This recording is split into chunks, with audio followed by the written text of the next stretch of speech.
Hi, it's Watch Repair 2 Electric Boogaloo time, and didn't I open a hornet's nest?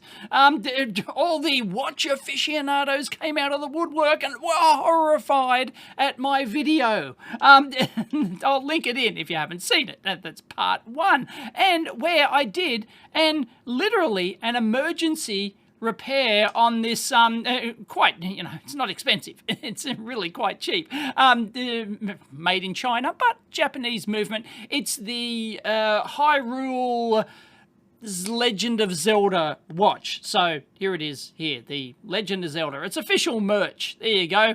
So it's a Japanese movement, but it's made in China. It's got a stainless steel back. Nothing fancy about it at all. It's got this rustic look, and it went in the chlorine pool for an hour or two before they realized, oops, it's not waterproof. And yeah, it was filled with chlorine pool water. And yeah, there was a ton of rust in there, and it had Kamagatsa, so I did an emergency repair video, and that's exactly what it was, an emergency repair video. There were a whole bunch of people who were going, like horrified that I wasn't doing it properly. I wasn't repairing this watch properly. And of course, properly would have been to completely take it apart, completely take apart every single component in the watch, and then individually ultrasonic clean it, and then put it back together, and blah, blah, blah, blah, blah. Well, or some people will complain, don't just buy a new movement for it and put in the new movement. The movement's only $1 in it. You can get them anywhere. Yeah, that's great. I shot that video on Christmas Day. It was literally on Christmas Day, and my sole purpose of that video was to stop the deterioration.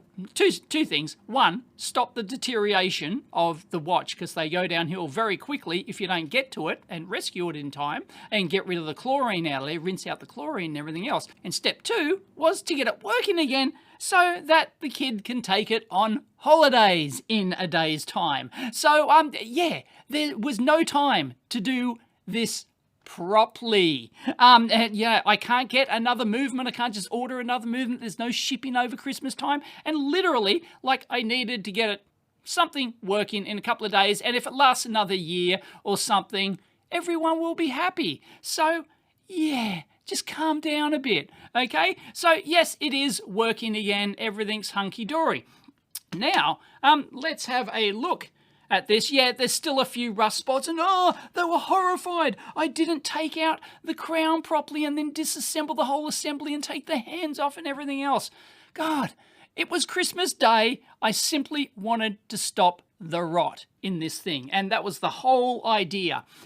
So that, by flooding this thing with filtered water, didn't have distilled water, just use filtered water, then operating the thing with actually using the crown to operate and spin all the dials, it means that the water can get in there and dissolve and help displace all of the chlorine. And then I did the same thing with the IPA wash, the isopropyl wash, and everything is hunky-dory. It's now working again. I don't know about its long-term longevity. Probably not great, but that's not the point. The point was to get this working. If this gives trouble in the future, yes, we can just get another movement, which is a Japanese movement. And I didn't notice this before. I didn't notice this in the previous video. It literally says no joules. There you go. It literally says no joules on there. So, yes, there's no joules in this thing. And a lot of people were saying, that's not rust down in there, that's gold. That's gold-plated contacts down in there on the PCB. A lot of people were saying that, why didn't I take apart every individual element? Well, this is a cheap, no joules, like, movement that costs $1. Look at these things. These are probably heat stakes, right? Holding these in. I can't just lift out all these metal parts. You have to destroy, it looks like, correct me in the comments down below if I'm wrong, but you have to actually, looks like, destroy these heat stakes to try and get all this thing apart. This is not designed to be repaired. It's not designed to go to a watchmaker or a watchmaker's YouTube channel and they take it all apart, they individually clean each thing, and then they put it back under their microscope and, beautiful pornographic video. That's not the intention of these, that's why I think somebody mentioned Wristwatch Revival video channel. Haven't heard of it. have to check it out because I'm a watch aficionado. Yeah, I love watching videos like that. Great. But then somebody said, oh no, they won't touch these quartz mechanisms because they're a $1 quartz mechanism. They're not designed to be taken apart and put back together. So that's why, like, my goal was to get this back up and running in a day's time. And so the best way to do that is to just keep it all bloody assembled, not go willy-nilly disassembling the damn thing, and get the thing running again so that we can take it on holidays and Bob's your uncle, kids happy, everyone's happy, and there you go, it is now working again. So how long it will last, I don't know, but that is Repair Watch 2 Electric Boogaloo, Bodge style. Yes, it is a complete Bodge repair because that was the best thing to do at the time. So anyway, I can whack the plastic back in there, can I? Is that lined up? How does that? Hello, wiggle, wiggle, wiggle, yeah.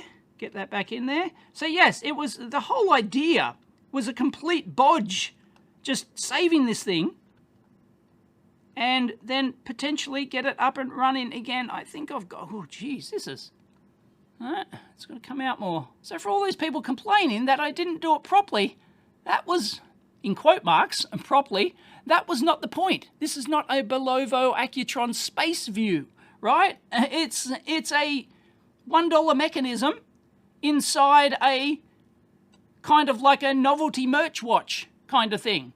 You wear it because it's just like a novelty, you know, you're a Legend of Zelda fan. Oh, geez. I might have to get back to you on this. There is a way for this to go back in. I don't want to force it.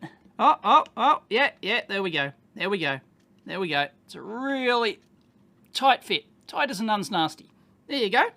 And somebody said that the idea of this plastic thing was so that they could potentially use different movements in there, maybe in different batches of watches or something. I can believe that. Yeah, that would be a thing. But anyway, there you go. It's back and working. And let's put the Legend of Zelda thing back on, the case back on. Is that the correct? Yes, that's the correct way it went around. Everything's, yep, it's working. This is a press fit. Have I got that? Yep, Bob's your uncle, it's back. Yeah, just a press fit case. It's not a screw on back. It's not waterproof. I think it does have a little O-ring on it to attempt to be something, but it's definitely not. Completely filled up. And there you go. That's good enough for Australia. So yes, sometimes the best option is the Bodge option. It's the only option, in this particular case, it's pretty much the only option that I had. And like trying to remove all the stem and trying to and get the hands off and everything else to try and individually clean them, you only risk not being able to get the damn thing back together because, well, this is not, you know, exactly an expensive watch. So who knows how robust any of that is. And if you goof it up, well, you're done for, right? And the whole idea of keeping the stem in there like I did and then continually rotating the thing inside the water and then the isopropyl is so that I can so that you rotate everything so that you can, so that it actually washes the water through there, the filter water through there to try and get the chlorine out of every little nook and cranny, and then you wash it with the IPA and that tries to get the water out of every little nook and cranny, etc. So there was really no need to take the crown out and take the hands off and try and do everything else, let alone take the mechanism apart. That's just crazy. So, yeah, sometimes a bodge repair is the best repair, or the best in this particular case anyway. Zelda Watch Repair 2 Electric Boogaloo Bodge job. So yeah, flame away down below. But I did the best I could on Christmas Day to try and save this damn thing with minimal effort. And I did. So nah. Catch you next time.